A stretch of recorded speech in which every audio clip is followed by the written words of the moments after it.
જીયા અમારે છૂતી છે, હજી જાગે એટલે એને ભાખરી ને દૂધ જોશે. ચાલો બનાવી નાખી. દૂધ બનાવી નાખ્યું છે, હવે ભાખરી બનાવીશું. લોટ બંધાઈ રહ્યો છે. જીયા જાગી ગઈ છે.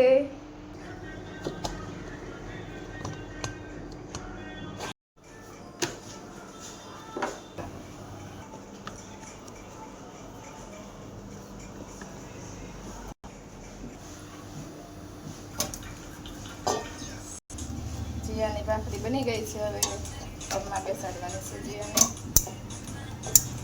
ચાલો જીયાની ડીશ તૈયાર થઈ ગઈ છે, દૂધ ને ભાખરી. જીયા ફોન જોશે. જીયા ખાવાનું છે ને દૂધ ભાખરી? કોણ ખવડાવે? મમ્મી કે પપ્પા? પપ્પા. ઓકે ચાલો.